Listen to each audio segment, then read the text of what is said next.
The amber glow of vintage Edison bulbs reflected off polished copper accents throughout Osteria Luminosa, one of Manhattan's most sought-after Italian restaurants.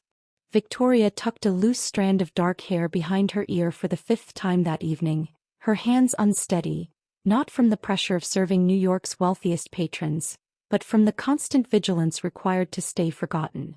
At 23, Victoria had become an expert at blending into the background. She navigated between tables with practiced efficiency, her demeanor pleasant but unmemorable, her entire existence calibrated to leave no lasting impression. She'd been working at Osteria Luminosa for 8 months now, thankful for the income that covered her Columbia nursing program tuition and the tiny walk-up in Washington Heights where she triple-locked the door each night. "Table 7 is ready for dessert wine," called James, the maitre d', his attention fixed on the reservation's iPad. "And Victoria? The Cremonese party requested you specifically. Don't keep them waiting." Victoria's stomach dropped as she reached for the bottle of Vin Santo that cost more than her weekly paycheck. The Cremonese name carried weight in certain circles, the kind of weight that made people look away quickly or pay very close attention. She'd served their section twice before, always keeping her head down, her interactions brief and professional. The dining room buzzed with animated discussions about Hampton's properties, gallery openings, and mergers that would reshape industries. It was a glittering world utterly foreign to Victoria, worlds apart from the cramped South Boston triple-decker where she'd grown up, where money was always tight and danger was a constant neighbor. She'd fled that life 2 years ago and she'd built every wall she could to ensure it never found her here. "Signorina." The word, Italian, formal, commanding, cut through the ambient noise like a church bell. Victoria turned, her grip tightening on the wine bottle as she came face to face with Fiorenzo Cremonese. He stood at the edge of table 7, his charcoal suit tailored to perfection, his presence radiating an authority that needed no announcement. Intricate tattoos traced up his neck from beneath his collar, dark art that hinted at allegiances and history. His eyes, nearly black in the low light, locked onto her with a focus that made her heart hammer against her ribs. He was striking, dangerous, precisely the type of man Victoria had trained herself to avoid. And he was looking at her like she was the only person in the room. "Forgive the interruption," he said, his accent slight but unmistakable, his tone courteous yet absolute. He gestured toward the elegant woman seated at the table behind him, her silver hair styled in an intricate updo, her expression strained with barely contained frustration. "My mother is attempting to communicate with your colleague, but there seems to be difficulty." Victoria's eyes shifted past him to see Lucia Cremonese making deliberate, searching motions with her hands, movements Victoria recognized with a jolt of painful familiarity. The older woman was deaf, and the server hovering nearby was nodding with helpless confusion while Mrs. Cremonese's face tightened with mounting irritation. Victoria's nana had been deaf. Those same expressive, urgent gestures had filled Victoria's childhood home in Boston, the unspoken language that had bound her to her grandmother until the day she'd had to leave everything behind. She'd promised herself she'd never use it again, never reveal this part of herself that could be traced back to her real identity. But watching Lucia Cremonese struggle in the middle of this crowded restaurant, watching the servers' incompetent pantomiming only deepen her frustration, something visceral stirred in Victoria's chest. Her hands moved before her brain could intervene. Victoria set the wine bottle on the nearest service stand and stepped toward the table, her fingers already shaping the familiar signs. "Buonasera, signora," she signed in fluid Italian sign language, her movements practiced and graceful. "Mi permetta di aiutarla." "Good evening, ma'am. Allow me to help you." The transformation was immediate and absolute. Lucia's hands froze mid-gesture, her eyes widening with shock before flooding with emotion. Her response came in a rapid burst of signs, her face breaking into a radiant smile.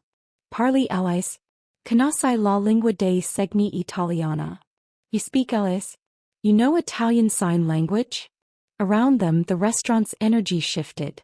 Conversations faltered as diners turned to witness the unexpected exchange. Victoria felt the weight of attention pressing against her carefully maintained invisibility, but she couldn't pull away from Lucia's overwhelming gratitude as she continued signing, explaining her wine preferences, asking about the evening's specials, expressing her profound relief at finally being understood. Victoria responded on instinct, her hands moving through the specific Lombard dialect her nonna had taught her. A regional variation so particular that even within Italy few outside the northern deaf communities would recognize it. Then she felt it, the scorching weight of Fiorenzo Cremonesi's stare. Victoria's gaze snapped to him and ice flooded her veins. He wasn't watching the exchange between his mother and this helpful waitress. He was studying her with the calculating attention of someone who'd just witnessed something significant. His jaw had tightened almost imperceptibly, his tattooed fingers pressed flat against the white tablecloth, his dark eyes dissecting every gesture, every expression, every microscopic tell she was desperately trying to suppress. In one thoughtless act of kindness, Victoria had shattered 8 months of careful anonymity. She'd revealed a skill that was rare, specific, and dangerously traceable to her real background. She'd torn down the invisible walls protecting her and exposed the terrified girl hiding behind them. Lucia reached across the table and clasped Victoria's hands, her eyes bright with grateful tears as she signed her thanks.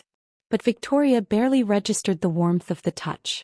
Her mind was already calculating exits, escape routes, how quickly she could disappear from this restaurant, this city, this life she'd fought so hard to build.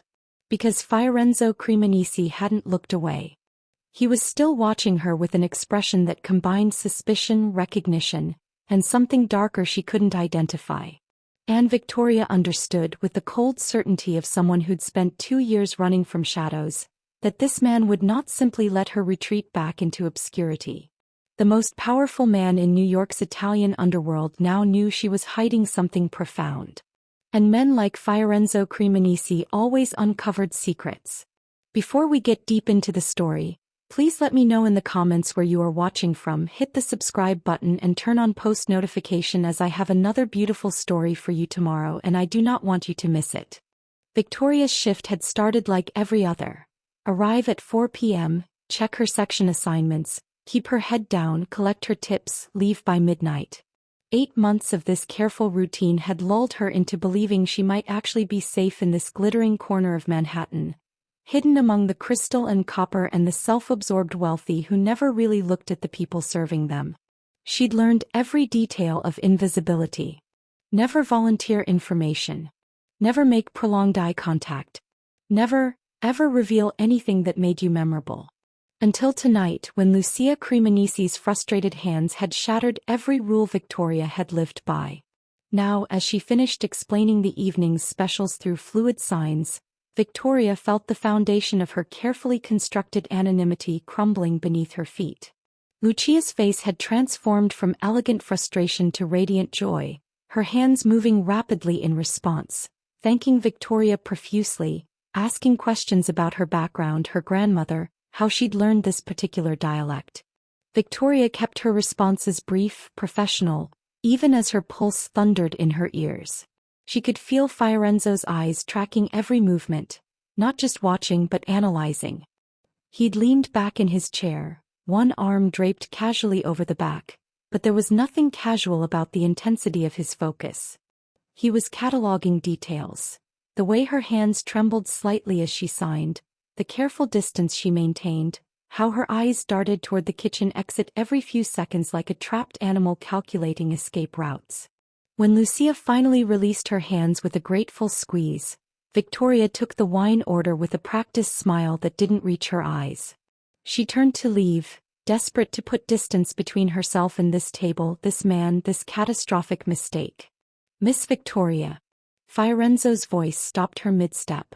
Not loud, not threatening, just absolutely certain she would obey. She turned slowly, her server's smile still frozen in place. "Yes, sir. My mother is quite taken with you." His English was impeccable, his tone conversational, but his dark eyes held hers with uncomfortable precision. "She'd like to thank you properly. Would you have a moment to speak with us after your shift? Perhaps around 11:30. It wasn't really a question. Victoria's mind raced through responses, excuses, ways to decline without causing a scene. But she could feel the attention of nearby tables, the curious glances from other diners. Refusing would be memorable. Refusing would be noticed. And she'd already made herself far too noticeable tonight. Of course, Victoria heard herself say, her voice steadier than she felt. I'd be happy to. Fiorenzo's slight nod contained something that might have been satisfaction or might have been certainty. The look of someone who'd expected nothing less. As Victoria walked toward the kitchen on legs that felt disconnected from her body, she understood with crystalline clarity that her 8 months of safety had just ended. Whatever happened at 11:30, the invisible girl she'd worked so hard to become had already disappeared. The restaurant had emptied by 11:15, the last satisfied patrons disappearing into the Manhattan night. Victoria moved through her closing duties on autopilot, wiping down tables, restocking napkins, her mind spinning through increasingly desperate scenarios. She could slip out through the kitchen, claim a family emergency, simply not show up to the private dining room where Fiorenzo waited. But she knew with sinking certainty that running would only make things worse. James directed her to the Galileo room, a small private dining space typically reserved for business meetings and intimate celebrations. The chandeliers had been dimmed to a warm amber glow, casting long shadows across the mahogany table where Fiorenzo sat, his jacket removed, his shirt sleeves rolled to reveal more of the intricate tattoos that marked his forearms.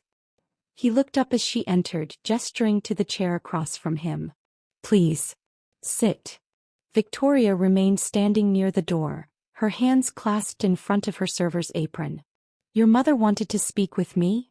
My mother has retired for the evening. Fiorenzo's voice was measured, almost gentle. I wanted to speak with you, Victoria. Or should I say Victoria Castellano? The blood drained from Victoria's face. Her birth name, the name she'd buried 2 years ago, hung in the air between them like an accusation. I don't know what You've been in New York for 8 months, he continued as if she hadn't spoken. Before that, Boston. South Boston to be specific. You flinch every time someone mentions Dorchester. Last month, when the Battaglia wine distributor came in, you dropped an entire tray of glasses. His eyes never left her face. Your Boston accent slips through when you're tired, just slightly on certain vowels. And you always position yourself near exits. Always. Victoria's breathing quickened. She took a step backward toward the door. I'm just a waitress who learned signing from my grandmother. That's all. That's not all. Fiorenzo stood slowly, moving with deliberate calm toward the door, not lunging, not threatening, but effectively cutting off her escape. He stood there, immovable, his considerable frame blocking the only way out. That dialect you used tonight, Lombard alias, very specific to northern Italy, particularly around Bergamo. My mother learned it from her own mother. It's rare even in Italy. So how does a girl from South Boston know it? My grandmother. Was from where exactly? His tone remained even, but his gaze was relentless. Because that's not something you pick up casually, Victoria. That's family. That's history. That's connection to something you're running from. Victoria's hands moved unconsciously, signing the word per favor. Please, before she even realized what she'd done. The tears she'd been fighting broke free, spilling down her cheeks as her carefully maintained composure finally shattered. Fiorenzo saw it all. The rapid breathing, the trembling hands, the terror in her eyes. Something in his expression shifted, the hard edges softening almost imperceptibly. I'm not here to hurt you, he said quietly. But I need to know who you're hiding from. Because tonight you made yourself visible, and in my world visibility can be very dangerous. The door opened before Victoria could respond, and Lucia Cremonesi swept into the Galileo room with the quiet authority of someone accustomed to reading rooms and people, in an instant. Her eyes moved from her son blocking the doorway to Victoria's tear-streaked face, and her expression hardened with maternal disapproval. She crossed the space in seconds, her hands already moving in sharp, decisive signs directed at Fiorenzo. Victoria couldn't follow all of it through her tears, but the tone was unmistakable, a mother reprimanding her son. Then Lucia turned to Victoria, her face softening completely. Her hands moved with gentle precision. Are you afraid? Is my son being too harsh with you? The kindness broke something fundamental in Victoria. 8 months of isolation, of constant vigilance, of sleeping with one eye open and jumping at shadows. It all came pouring out in ragged sobs she couldn't control. Her legs weakened, and she might have collapsed if Lucia hadn't been there, wrapping her in an embrace that smelled of expensive perfume and felt like every grandmother, every mother, every safe harbor Victoria had lost 2 years ago. Lucia held her, one hand stroking her hair while the other continued signing soothing words Victoria could feel against her back. Then the older woman turned her head toward Fiorenzo and spoke in rapid Italian, her voice low but fierce with protective anger.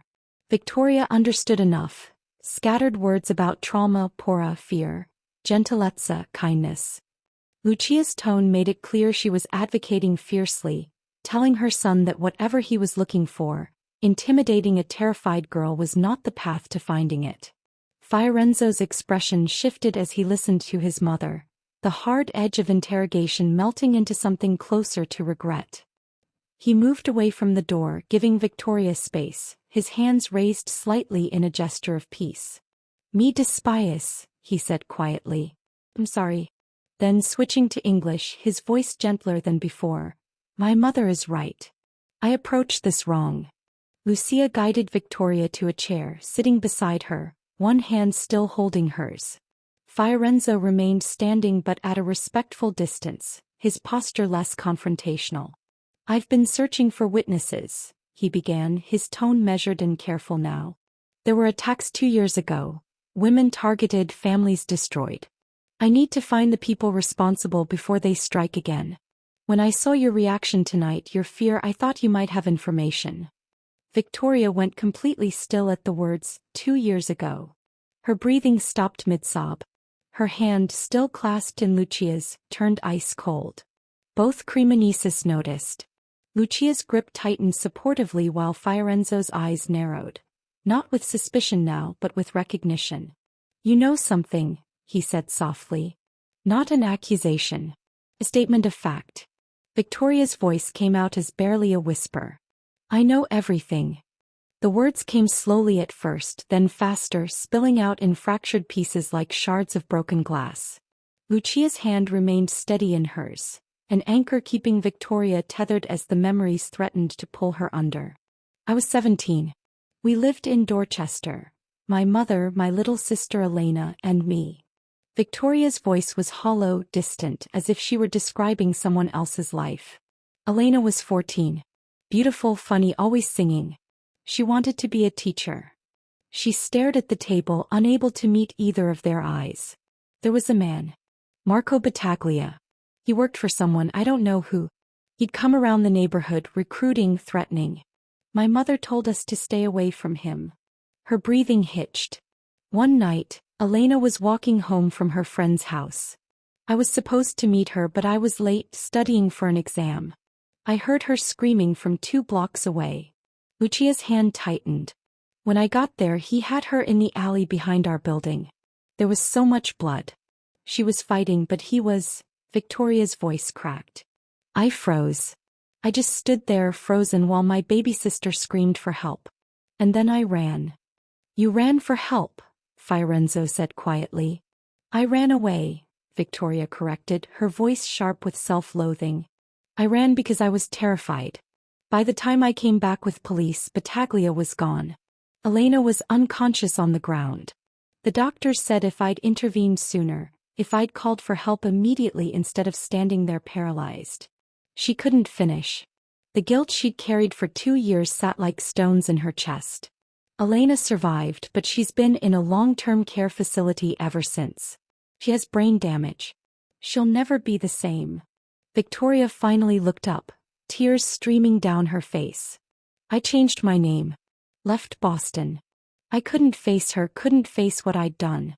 And I knew Battaglia would come looking for me eventually. I was a witness. The only one who saw his face clearly." She wiped her eyes roughly. "So I've been hiding. 8 months here in New York. Before that, I kept moving, Philadelphia, Baltimore, Providence, never staying anywhere more than a few months. Never visiting Elena because I was too afraid he'd follow me to her. I abandoned her twice. Fiorenzo had gone very still, his jaw clenched, his hands gripping the back of a chair with enough force that his knuckles had gone white. When he finally spoke, his voice was low and dangerous. Marco Battaglia. Not a question. A promise. Victoria looked at him and saw something that surprised her. Not suspicion, not judgment, but understanding. And beneath that, a burning rage directed not at her failure, but at the man who'd destroyed her family. Tell me everything you remember about him, Fiorenzo said. Every detail. Fiorenzo pulled out the chair across from Victoria and sat, his movements deliberate, controlled.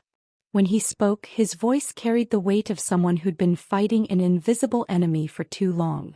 Marco Battaglia worked as an enforcer for the Rossetti family in Boston, then freelanced for others. 2 years ago he disappeared, went completely dark. We thought he'd been killed or fled the country. His jaw tightened. We were wrong. He's been building something. A trafficking network. Sophisticated, brutal, profitable. Victoria's stomach turned. 6 months ago women started disappearing. Young, vulnerable, no families to report them missing. The kind of victims who slip through the cracks. Fiorenzo's hands flexed against the table. But Battaglia's not just trafficking, he's framing us. Evidence planted at our businesses. Witnesses paid to testify they saw Cremonese men at abduction sites. Financial records doctored to make it look like we're funding the operation.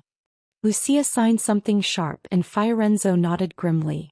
Other families are watching. If they believe we've entered trafficking, there will be war. Everything my family has worked for, legitimate businesses, distance from the old violence, it all burns down. And while we're fighting each other, Battaglia continues destroying lives. Victoria felt the pieces clicking into horrible place. You need to find him. I need to prove we're not involved and stop him before more women disappear. Fiorenzo leaned forward. I've been searching for anyone who knew his patterns, his habits. Someone who could help us predict his movements. And then tonight you recognized his name. You know him. The realization crashed over Victoria like ice water. She'd spent 2 years trying to forget every detail about Marco Battaglia, but the memories were there, sharp, vivid, impossible to erase. I grew up 3 blocks from where he operated, she heard herself say. He used the old meatpacking warehouses on Northern Avenue for meetings. There was a bar, Nolan's, where he recruited. He liked working near the water. Easier to move things, people without being seen. The words kept coming, details she'd buried surfacing like bodies from deep water. His schedule, his routines, the guys who worked for him, the girl from her high school who'd disappeared and whose missing poster still haunted Victoria's nightmares. Fiorenzo listened intently and Victoria could see him cataloging every detail, building a profile, connecting patterns. Victoria, he said carefully when she'd finished. Would you be willing to help us find him? Terror seized her immediately. Face Battaglia? Become a target again? Everything in her screamed to refuse, to run, to disappear into another city, another name, another life.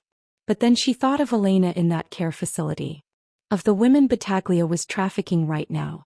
Of 2 more years of running, hiding, living half a life consumed by guilt and fear. If I help you, Victoria whispered, can you protect my sister? Yes, Fiorenzo said without hesitation. I give you my word. Victoria looked at Lucia, who signed gently. Courage is choosing to act despite the fear. Then I'll help you, Victoria said, her voice stronger than she felt. I'll help you stop him. The door to the Galileo room slammed open before Victoria could second-guess her decision. A man in a dark suit, one of Fiorenzo's security team, entered with urgent, controlled energy that made Victoria's blood run cold. Sir, we have a situation. He spoke in rapid Italian, but Victoria caught enough words to understand. Outside, watching, 2 men, Battaglia. Fiorenzo was on his feet instantly, his entire demeanor shifting from careful negotiator to something far more dangerous. He turned to Victoria and she saw her own terror reflected in his eyes, not for himself but for her. How many exits are covered? Fiorenzo demanded. Front and service entrance. We're creating a perimeter now. Victoria's face drained of all color. Her worst fear, the nightmare that had chased her across multiple cities in 2 years, was materializing outside the restaurant at this very moment. "He found me," she whispered. "He knows." Not for long. Fiorenzo was already moving, one hand on her elbow, guiding her toward the door with Lucia close behind. "Kitchen now. Stay close to me." They moved through the darkened restaurant at a controlled rush, Fiorenzo's security team materializing from shadows Victoria hadn't known they occupied. The kitchen was a maze of stainless steel and darkness, but Fiorenzo navigated it with absolute certainty, pulling her toward a rear exit she'd never noticed during her shifts.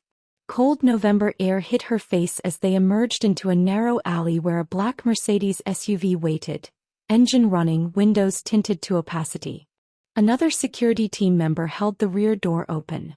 Fiorenzo pressed a phone into her shaking hands. "New, untraceable. This is the only number programmed in it. You call if anything feels wrong." "Anything." His dark eyes locked onto hers with fierce intensity. "Do you trust me?" Victoria wanted to say no, wanted to run on her own like she'd been doing for 2 years. But she thought of Battaglia's men outside, thought of Elena, thought of all the running that had gotten her nowhere safe. "Yes," she breathed. "Go. Matteo will take you to the Hudson Valley house. You'll be safe there." He stepped back, already speaking rapid instructions in Italian to his driver. Victoria climbed into the SUV, and before she could process what was happening, they were moving, pulling out of the alley, merging into late-night Manhattan traffic with practiced ease. She turned to watch Osteria Luminosa disappear behind them, the amber lights fading into the city's electric glow. Her hands trembled as she clutched the phone Fiorenzo had given her. 8 months of hiding. 8 months of careful anonymity, of sleeping with deadbolts locked, of cutting herself off from Elena and everyone she'd loved. And Battaglia had found her anyway. The realization settled over her like a shroud. Running had never kept her safe. It had only kept her alone, isolated, half alive. She'd sacrificed everything for the illusion of safety that had just shattered in a single night. As they crossed into the darkness beyond the city, Victoria felt something shift inside her. Terrius. But beneath it something else. If running couldn't save her, maybe it was finally time to stop. Dawn broke over the Hudson River in shades of pink and gold, the water reflecting light like scattered diamonds. Victoria had watched the entire sunrise from the floor-to-ceiling windows of the safe house, unable to sleep, unable to process the 12 hours that had upended her entire existence. The house was beautiful in a way that felt almost cruel. Exposed wooden beams, comfortable furniture arranged around a stone fireplace, peace and safety she didn't deserve. She'd spent the night curled on the leather couch, trembling, replaying every moment. The signing, Fiorenzo's interrogation, Battaglia's men outside the restaurant, the desperate flight through Manhattan's streets. When she heard the car approach mid-morning, panic spiked until she recognized Fiorenzo's voice speaking with the security team. Then Lucia swept through the door, moving directly to Victoria with the purposeful grace of a woman on a mission. Victoria expected questions, strategies, pressure to provide more information. Instead, Lucia simply sat beside her on the couch, took her cold hands and began to sign. "When I was 26, I lost my hearing to meningitis." Lucia's hands moved with practiced elegance. "In 3 weeks, my entire world went silent. I felt completely alone, cut off, like I'd disappeared while everyone continued living around me." Victoria watched transfixed as Lucia shared her story. The isolation, the depression, the feeling that she'd lost her voice and her identity. "I thought silence meant powerlessness. I thought not being heard meant I didn't matter. What changed?" Victoria signed back, her hands hesitant. "I found the deaf community. I learned Alice from a woman in Milano who taught me that signing isn't silence. It's a different kind of voice. A powerful one." Lucia's eyes were bright with conviction. "You think you've been silent for 2 years, hiding, running. But tonight you spoke. You used your hands to communicate, and that simple act brought you here, to people who can help you finally break the real silence. The one inside you." Tears spilled down Victoria's cheeks. Through broken signs she confessed everything. The guilt that consumed her, the nightmares where Elena's screams echoed endlessly, her terror that Elena didn't even remember having a sister who'd abandoned her. Lucia held her while she shook, signing gentle reassurances, and Victoria felt something crack open inside her chest. 2 years of isolation bleeding out into the safety of this stranger's maternal embrace. Fiorenzo had been watching from across the room, making calls, coordinating with his team. He approached hours later as Victoria and Lucia sat together in companionable quiet, exhaustion finally settling into Victoria's bones. "I have news," he said carefully. "Battaglia is moving a shipment in 3 days. Brooklyn docks, midnight. We have partial intelligence, but—" "Red Hook," Victoria interrupted, her voice hoarse but certain. "The old coffee warehouse on Pioneer Street. He used the same setup in Boston. Isolated, water access, abandoned enough that no one asks questions." Fiorenzo's eyes sharpened. "You're sure?" Victoria nodded, remembering details she'd tried to forget. "That's where he'll be." That night, Victoria lay in the upstairs bedroom staring at the ceiling while moonlight painted silver patterns across the walls. Fiorenzo had made his position clear before leaving. She'd given them enough information, done enough. He could relocate her. Vancouver maybe, or somewhere in Europe where Battaglia's reach didn't extend. New identity, financial support, complete protection. She could disappear properly this time safely. But sleep wouldn't come. Every time Victoria closed her eyes she saw faces. Elena at 14, laughing at some joke Victoria couldn't remember now. Then Elena screaming in that alley, her voice cutting through the night while Victoria stood frozen. Elena in the hospital bed, unconscious, tubes and monitors replacing the sister who used to sing while doing dishes. Then other faces, girls she didn't know but could imagine. 15, 20, 25 years old. They're alone. Being loaded into shipping containers by men who saw them as inventory, not human beings. Girls who would disappear into a nightmare while Victoria hid safely in Vancouver, carrying the knowledge that she could have helped stop it. More guilt. More nightmares. More running. Her Nana's words came back to her, signed during Victoria's confirmation when she'd been terrified to stand in front of the whole church. Coraggio non è all'assenza della paura, ma la decisione che qualcosa è più importante. Courage is not the absence of fear, but the decision that something else is more important. Victoria had been running for 2 years, choosing fear over everything else. Over Elena. Over herself. Over the possibility of actually stopping the man who'd destroyed her family and was destroying countless others.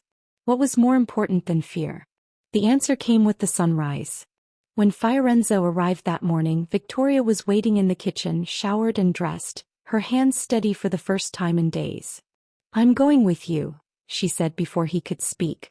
"To the docks. I need to be there." "Victoria, that's not. I know the layout better than anyone.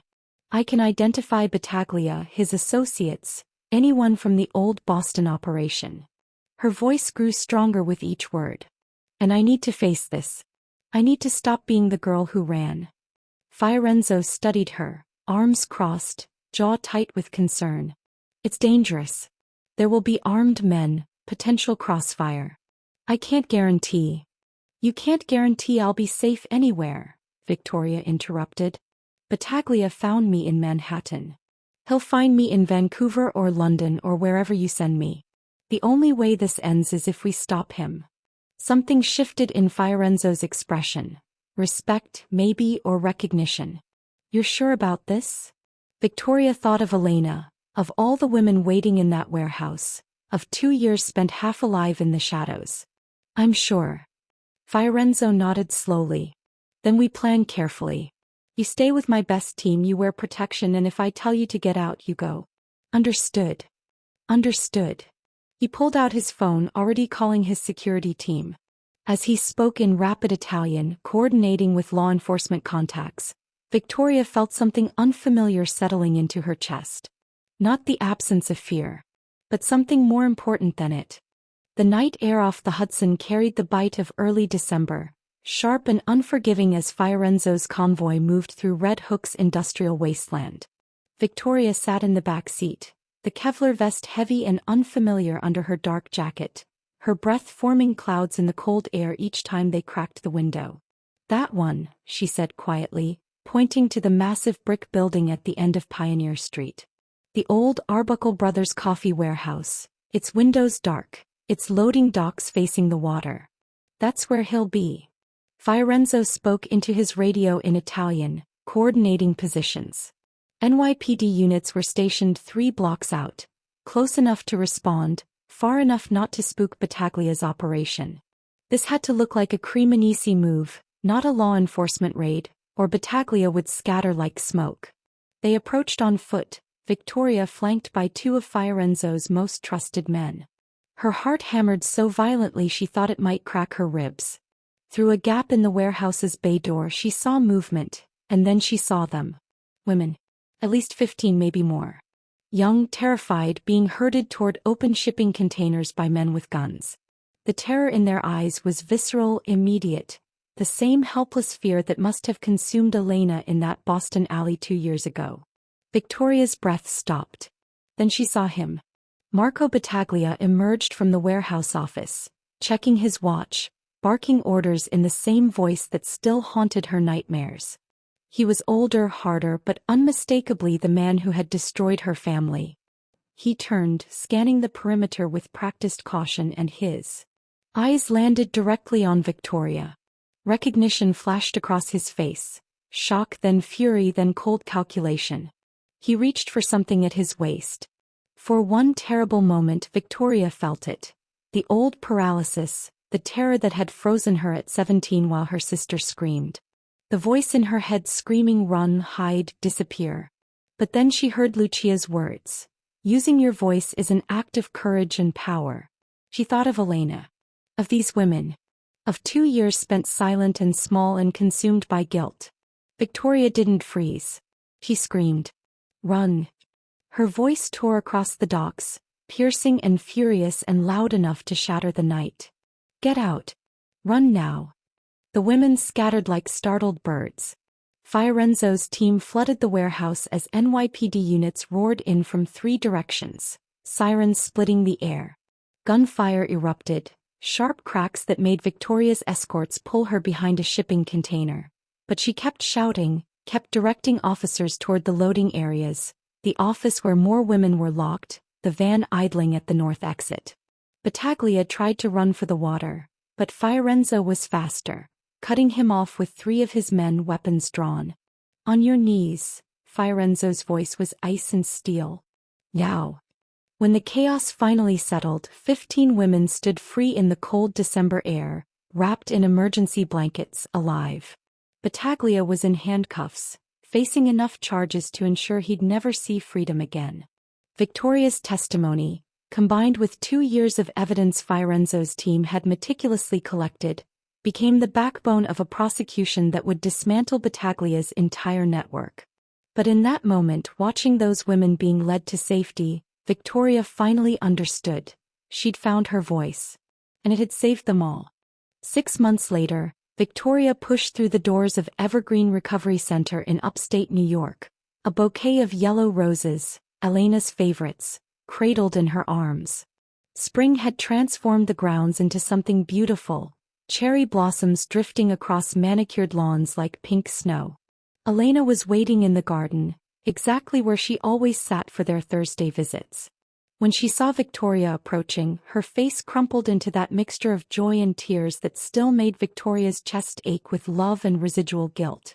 But Elena's hands moved immediately, signing with the fluency she'd relearned over these past months. "Stop looking guilty. I see it on your face." Victoria laughed, setting down the flowers to embrace her sister. "I can't help it," she signed back. "I never blamed you," Elena signed fiercely, holding Victoria's face between her hands. "Not then, not now, not ever. You survived. You came back. You stopped him. I'm so proud of you." They sat together on the bench, signing and talking. Elena's speech had improved significantly with therapy, rebuilding the relationship that trauma had fractured but never fully broken. Victoria told her about her new job at the Victim Advocacy Center, How she was helping other women navigate the aftermath of violence while finishing her nursing degree at Columbia. How she'd finally stopped running and started living. Elena signed with a mischievous smile. And the dangerous Italian man with the tattoos? Victoria felt warmth spread across her cheeks. Her relationship with Fiorenzo had evolved slowly, carefully, built on foundations of trust and shared purpose rather than romance novel passion. He'd been patient with her trauma, her nightmares, her need to rebuild herself before building something with someone else. But somewhere between teaching sign language to Lucia and Fiorenzo's associates, creating bridges of communication in an organization that had operated in lethal silence for generations, and working together to support the women they'd rescued, something genuine had blossomed. Love built on mutual respect, on understanding what it meant to protect the vulnerable, on seeing each other clearly and choosing each other anyway. He's good to me, Victoria signed simply. He sees me. Then he's worthy of you, Elena signed back. That evening, Victoria returned to the brownstone in Brooklyn Heights that she now shared with Fiorenzo and Lucia. The older woman was in the living room teaching Alice to 3 of Fiorenzo's younger associates, her face animated with the joy of being understood. Fiorenzo met Victoria at the door, pulling her into an embrace that still felt like coming home. How's Elena? Strong. Getting stronger every day. Victoria looked up at him. Like me. He kissed her forehead, then her lips, gentle and reverent. Like us. Victoria no longer hid in shadows, no longer jumped at every sound or slept with one eye open. She'd found her voice in the darkest moment, first through her hands, then through the scream that had saved 15 lives, and finally through the testimony that had brought justice. She'd learned what her Nana had always known. Courage wasn't the absence of fear. It was deciding that someone, was more important. And she'd found everything worth fighting for.